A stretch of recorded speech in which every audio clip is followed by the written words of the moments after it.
Hey everyone, Pugs here with two new reviews for y'all. Today I'm covering Growth Spout and Stuck in the Wringer. My oh my oh my. I'm sure y'all noticed the very clear difference in time spent talking about these two episodes. Perhaps you are wondering why that is. Well, go ahead and keep wondering, because I have so much to say about our second episode today that there is no point in even giving it attention here in the introduction. Let's move on. As always, thank you all for watching the video today. This one had quite a lot of extra work put into it, so your viewership is very appreciated. And now, let's just get right into it. The first episode of today's double feature is Growth Spout. Y'all, I think we need to sound the alarm, because I can't believe it, we have an episode about Pearl. Well, kind of at least. This episode is more about Mr. Krabs, but he is doing everything in this episode to help Pearl, so I'm counting this. Also, before I can even get into this episode, I gotta shout out the vid from Pam Tree that is partly about this episode. It is quite disturbing, yet entertaining. It's in the description if you're curious. Alright, let's do this. Growth Spout takes a second to really get moving, but once Mr. Krabs goes over to Pearl's room after hearing some commotion, things start getting entertaining real fast. The biggest strength of this episode for me is that it balances Mr. Krabs being a good father with him being a cheap ass extremely well. Like, honestly, this might be the best showing of these two aspects of his character together ever. I thought Whale of a Birthday was pretty good, so it could be on par with that. Bossy Boots didn't have as much of a focus on the father-daughter relationship or even the cheapness, but here, both aspects of Mr. Krabs' character are focused on to the point where they both drive the humor and the plot. This is truly an advent in Mr. Krabs' character writing. The plot of this episode is very enjoyable for me, even as it is quite formulaic. I guess that would be the right word. Like I was saying just a second ago, I love how it combines elements of Mr. Krabs being cheap and of him being a good father, with him stealing from everybody just to feed Pearl. I also love that Mrs. Puff appears in this episode, like that's an instant win right there, and I love how she's ready to kick ass. I love when they do that with her character. Mr. Krabs sneaking around Squidward's house is also pretty entertaining. Squidward keeps his house stocked. Goddamn, can my place be like that? And then we have Mr. Krabs' final house call where he turns out at SpongeBob's place. I love how they don't even mess around and SpongeBob just immediately turns the lights on. SpongeBob's desire for a slumber party is super cute. And then I love how Squidward just pulls up out of nowhere, somehow knowing that Mr. Krabs stole his food. That whole sequence was pretty entertaining. Mr. Krabs' despair about not knowing how to feed Pearl is great, because once again, he's a good dad in this episode, and I just love to see it. And then I love how it's SpongeBob who comes up with the obvious solution, Krabby Patties. And I love how the episode brings back Mr. Krabs' cheap self by showing his hesitation towards doing so, which is likely why he didn't think to go to the Krusty Krab first. It's called good writing. What else can I say? Once we get to the Krusty Krab, I'm treated with a gorgeous background, so that's another instant win for this episode. And I love the reveal that SpongeBob simply made the patty with love, and that's all it was needed to finally sate Pearl. How delightfully cheesy and wholesome.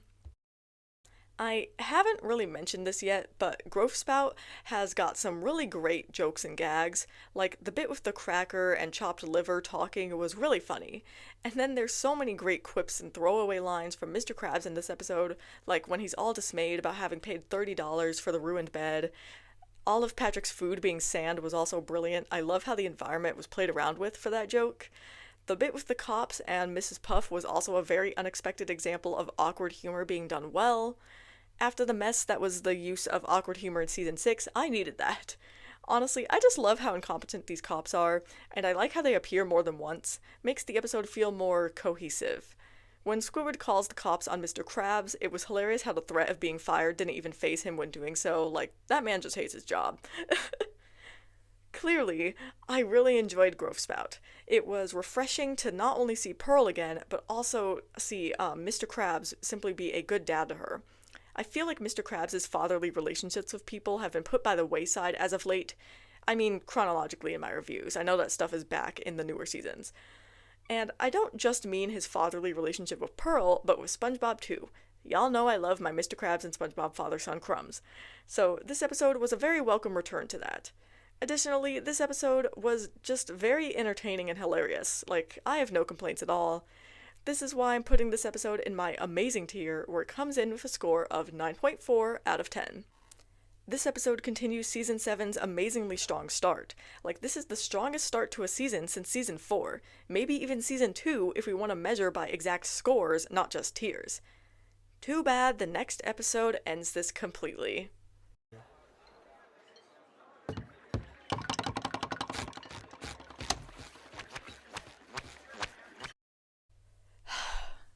No. Just no. God damn it. Today, I'm finally covering Stuck in the Wringer, which is an episode that I clearly have a lot to say about. When I reviewed this episode on the SpongeBuddy Mania forum, I literally had extra rants. I decided to incorporate them into the main review of this episode as tangents or as part of the main review, but I need y'all to understand just what exactly we're dealing with here. We're dealing with the only episode of this show that I can say with absolutely no uncertainty is an episode that I hate. And I mean hate, not dislike, not oppose, not disfavor. Hate, abhor, despise. I do not like this episode. And I will be spending however damn long this is gonna take telling you why. Let's start at the beginning. Just when Single Cell Anniversary had rebuilt my trust in this show's capability to not assault my eardrums when a character starts to sing, Stuck in the Wringer decides that it's going to begin with annoying singing. Now, let me make it clear, this is nowhere near as bad as Choir Boys, thank God, but it's certainly not pleasant either. So, SpongeBob's singing in the shower, and he ends up dropping his soap, and we get a slow-mo moment that I feel was entirely unnecessary. Like, y'all know I love dramatics, but I don't care much for slow-mo unless it's done tastefully, and here it just feels very unneeded. This episode also starts with SpongeBob being completely naked, which, if you remember my thoughts on All That Glitters, you should know I'm not a fan of. Also, episodes of SpongeBob being naked like this make me reconsider and question episodes like Hooky, which is one of the reasons why I don't like when this happens, but I digress. Before I continue on in this campaign to tear this episode a new asshole, I'd like to give a couple of credits here. SpongeBob owning a ringer is actually very smart and a neat bit of world building, given that he is a sponge. SpongeBob not slipping on the second bar of soap, but then slipping on a rubber duck was a nice subversion of expectations. As always, Tom Kenny is masterful of his deliveries. And there was actually one joke here that made me very nearly chuckle, which was when SpongeBob leaves his bathroom and falls down the stairs and was like, "Don't worry, my spirits are still high." And I think those are all the credits I've got for this episode, at least right now. So don't say I didn't try to enjoy this episode, because I did, like I always do. So, by the time that SpongeBob gets stuck in his ringer, this episode is more meh than anything. The very beginning was irritating, but the setup for everything else was decent. Another episode might go on from here to improve upon its not-so-stellar start, or even maintain its tentative OK tier status. Unfortunately, that is not what Stuck in the Wringer does. SpongeBob tries and fails to get out of the ringer, and this is boring. Things start getting seriously bad once Patrick enters the picture. We watch Patrick play with the rubber duck for entirely too long, and in an annoying manner, until SpongeBob does the reasonable thing of asking Patrick if he could help him out. It is at this point that the episode becomes a sequence of immense frustration. Listen, I don't mind Patrick being a fool because that's not inherently irritating. However, this episode definitely goes down the route of Patrick's foolishness being irritating, or, scratch that, infuriating. Patrick hears SpongeBob say the word stuck, doesn't let SpongeBob finish, and proceeds to glue SpongeBob to his ringer with super glue. Why? Why? Why? Never before have we seen Patrick make a problem worse in such a direct, unsubtle, and unfunny way. I've never been the biggest fan of Patrick making a problem worse, but if he's going to do it, for the love of God, please make it entertaining? This was not that. This was not making a second paint bubble in wet painters, okay? This was bad. And then when SpongeBob is still rightfully upset about his worsened predicament, Patrick gives SpongeBob a pep talk, even though he caused the issue. Stuck in the Wringer, you will never be help wanted, try again. What's funny is that we haven't even gotten started yet on the real issues I have with this episode. This has all just been the appetizer. That's why this review is so long, because nitpicking every little thing in this episode amuses me, and I am rarely ever this hateful. Anyway, as we move to the Krusty Krab, SpongeBob starts going through some real torment. Now, I don't mind slapstick, y'all know this, but this episode isn't using slapstick because none of this is funny to me. Like, please explain to me where is the humor in SpongeBob struggling to live his life? In 100 words or less, please. SpongeBob's physical struggle is nothing in comparison to the sheer and utter rage I feel towards SpongeBob's treatment emotionally as the episode moves along. As if my rant about the beginning of whatever happened to SpongeBob wasn't enough, this episode decides to take the worst page from that episode's book by having Mr. Krabs be verbally nasty towards SpongeBob and then kick him out of the restaurant. While this is in character for him, I don't understand why he doesn't just offer to help SpongeBob get the damn Wringer off. Clearly, the dude can't get it off, or else he wouldn't come to work wearing it. The fact that no one seems to notice this throughout the episode is extremely annoying. And once SpongeBob is kicked out, Patrick reappears, which makes my dread skyrocket, because even though we've only seen him for a minute at this point, that minute was fucking atrocious, so I really don't want to see more of him.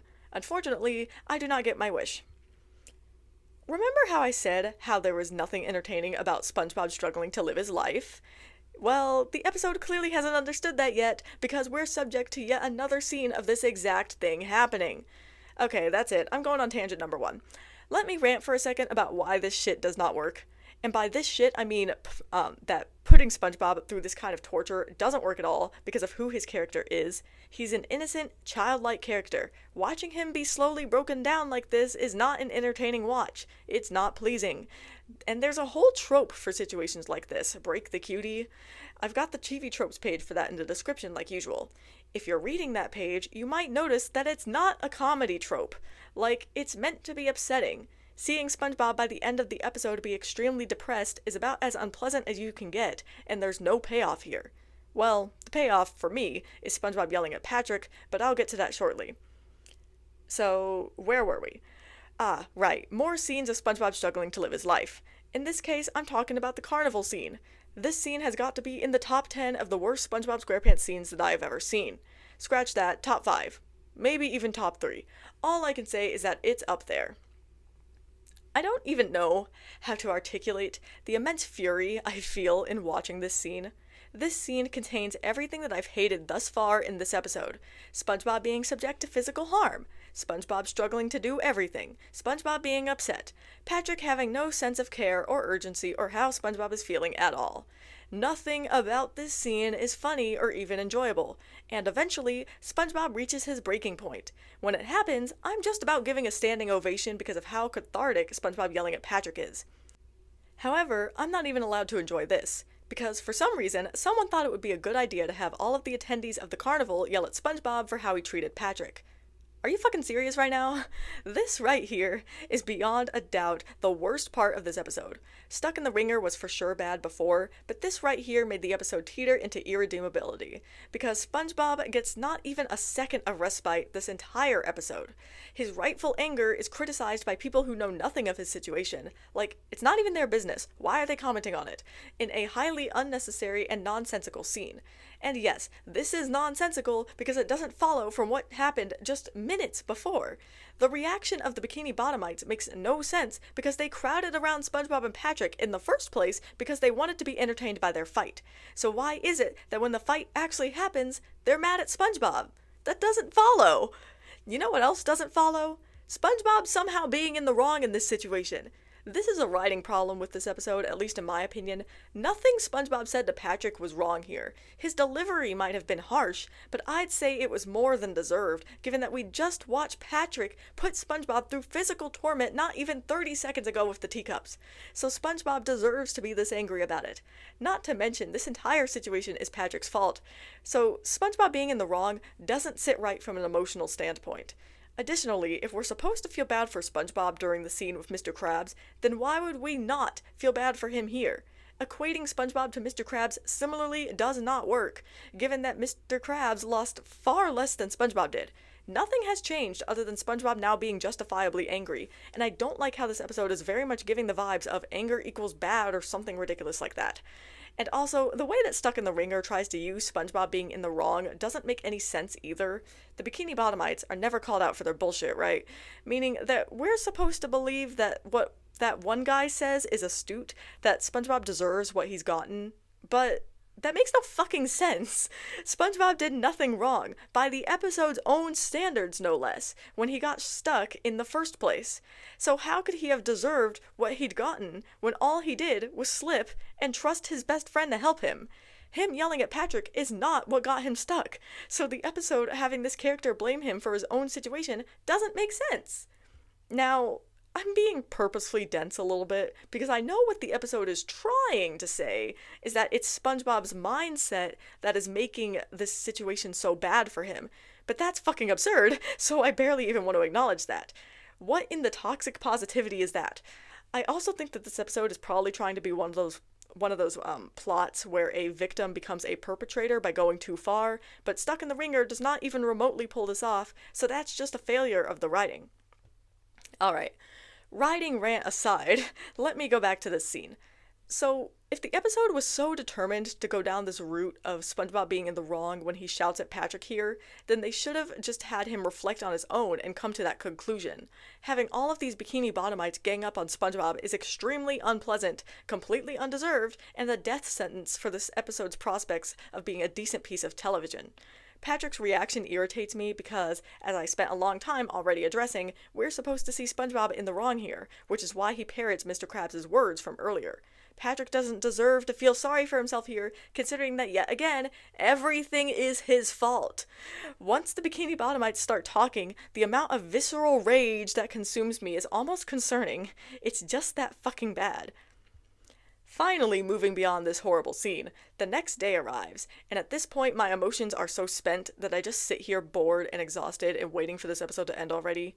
The staring contest does not help. Neither does the shift in POV from SpongeBob to Patrick. That makes no sense, but whatever. There's a lot of bad writing decisions in this episode, and this is one of the least bad.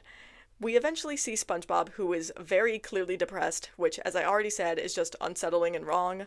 But then Stuck in the Ringer surprises me by having Patrick take responsibility for his actions. I'm shocked. Now, I don't think that this apology was anywhere near good enough considering it lasted like 5 seconds, but it's better than nothing, I guess. And then, this accursed episode finally comes to a close, with tears turning out to be the solution to the forever glue problem, and SpongeBob finally gets out of the ringer like he should have at the very beginning.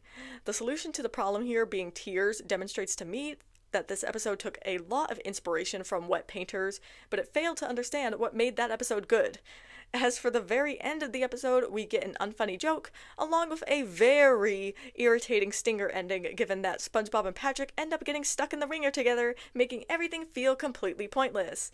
The only thing pleasing about this ending is that it means that the episode is finally over. Thank the fucking Lord. Let me backtrack a little bit to that unfunny joke I just mentioned. Y'all already know the one. I guess crying does solve your problems after all. Does that ring a bell? Yeah, I don't like this joke and it leaves a bad taste in my mouth. People misunderstood what I meant when I wrote about this in my written review, so let's see if I can explain myself better this time. So, on the surface level, the joke is that SpongeBob cheekily says that crying can solve your problems after all. Let's think for a second about what this joke means. Where's the humor in it?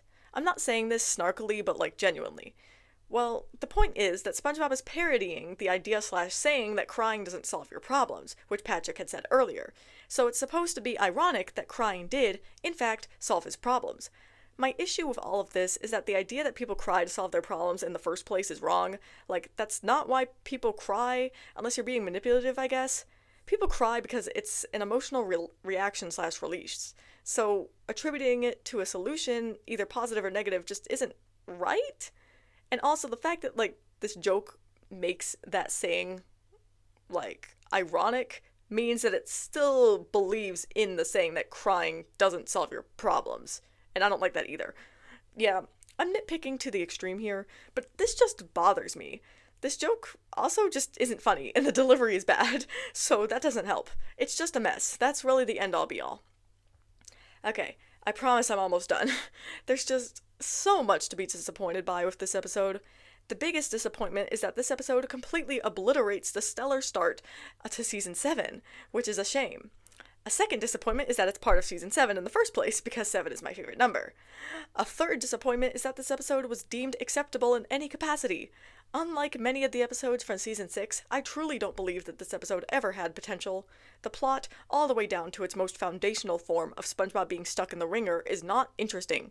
If Patrick had been cut entirely and they went a more blackened sponge route with SpongeBob trying to go about his day, not necessarily the making stuff up part, then maybe this episode could have worked.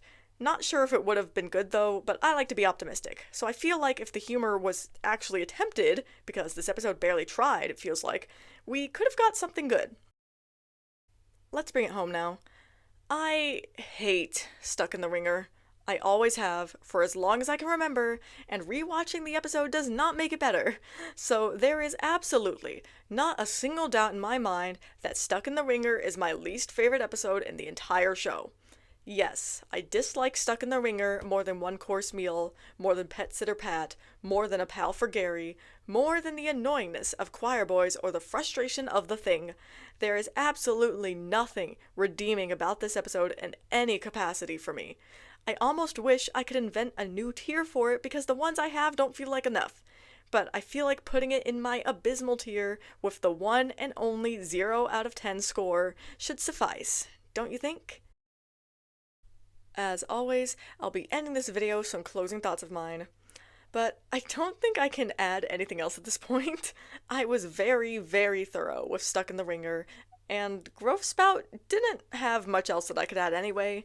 I do feel bad for the latter, because it just got overshadowed big time, but I do quite enjoy that episode. It's very heartwarming and just a really enjoyable watch. I'm not sure if I made this clear enough, but Stuck in the Wringer is just about the only episode in this show that I can say that I hate. There is maybe one other episode that fits that bill, but yeah, generally that isn't a word I use when describing anything related to SpongeBob SquarePants, unless it's this godforsaken episode. I feel like for this review, I just took all of my negative feelings and put it into one review, because I'm normally quite a positive reviewer, but sometimes I gotta give an episode its lashings.